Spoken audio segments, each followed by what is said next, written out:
আপনার বিকালে একটা ডিনারে যাওয়ার কথা ছিল, 24 তারিখে আপনি গিয়েছিলেন, এই 26 তারিখের ডিনারে আপনি যান নাই, এবং 22 তারিখে এটা জানানো হয়েছে। এটার মধ্যে কিন্তু অনেক দ্বন্দ্ব আছে। আপনাকে কেন 22 তারিখেই বলে দেওয়া হলো যে আপনি ওখানে যাইন না? না তো এরকম বলেনি তো। এটা হয়েছে ম্যাডাম। 26 তারিখে আপনাদের কাছে অনেক ভুল তথ্য আছে। আমরা কেবল সরকার গঠন করছি, এত ব্যস্ত। আমি আনসারের যে ডিনার, তখন আমি বলছি যে আমি ডিনারে আসতে পারবো না, কারণ অনেক সময় নষ্ট হয়। আবার ডিডিআর এর শাকিল যখন এসে আমাকে দাওয়াত দিয়ে গেছে, তখন আমি বলছি ভাই আমি তো ডিনারে যেতে পারবো না, আমি শুধু প্রাইভেটে যাবো। এটা তো বিজিএফ পরিচালক সে নিজেই জানতো, তাকেই আমি আগেই জানাই দিচ্ছিলাম। ও আমাকে বারবার ইনসিস্ট করছিল যে আমরা চারটে শো করবো, আপনি আসেন। আমরা দেখো এবার আমার অনেক কাজ, এত ফাইল জমে থাকে, আমি যেতে পারবো। তো বউ আগে থেকে তাকে জানানো। ম্যাডাম আপনার এই ভুল তথ্য হতে পারে, এত ভুল তথ্য পেয়ে যায়। ম্যাডাম ভুল হতে পারে। আপনি 400 কথা বললেন, 400 যারা এসেছিল বাইরে থেকে, তারাই কিন্তু এই তোর লেভেলের মধ্যে ছিল। আমাদের সত্য কেন হবে না? আপনি এটা আমি আগেই বলে দিয়েছিলাম যে প্রত্যেক প্রোগ্রামে আমি বাইরে থাকবো, কিন্তু ডিনারগুলিতে যে যাওয়ার আমার সময় নেই, কারণ কেবল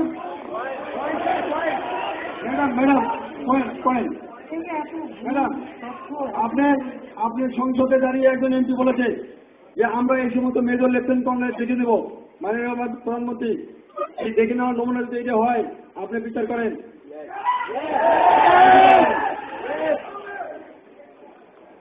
পয়েন্টগুলো বলে ফেলো প্লিজ, তাড়াতাড়ি।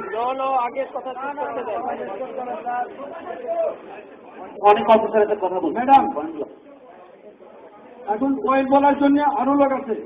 আমি কেন এসছি ম্যাডাম? যেভাবে পিছনের অফিসাররা উত্তেজিত হয়ে গিয়েছিল, আমি আপনাকে যতটুকু বলেছি আমাকে ক্ষমা করবেন। It is the mental outburst of myself, maybe it is the reflection. এটা হয়তো সবার রিফ্লেকশন। এখন যে কথা বলছি না, দেখবেন আপনাকে আমি রিকোয়েস্ট করবো ম্যাডাম, আপনি যে যাই বলুন আপনি শোনেন। আপনি যে জবাব দেন না কেন, ভুল হয়ে যেতে পারে। সবাই কথা বলবে, আপনি কথা শুনেন ম্যাডাম। পয়েন্ট যাদের আছে, এখন পয়েন্টগুলি বলে না, পয়েন্টগুলি বলে যাক না। মাইক দাও, পয়েন্টগুলি বলে দিচ্ছি। আমি রিকোয়েস্ট করবো শুধু পয়েন্টগুলো দাও, বিকজ অনেকে বলতে হবে এবং আমরা শেষ করুন।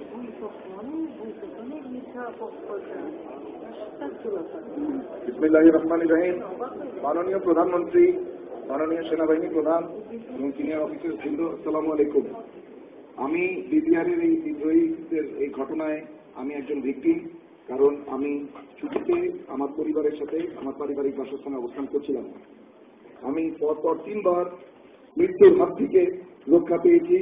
তারপরে 33 ঘন্টা বিডিআর সেন্ট্রাল কোয়ার্টার গার্ডে মৃত্যুর সাথে পাঞ্জা লড়েছি, কারণ কিছুক্ষণ পর শরীররা এসে আমাকে মেরে ফেলবে।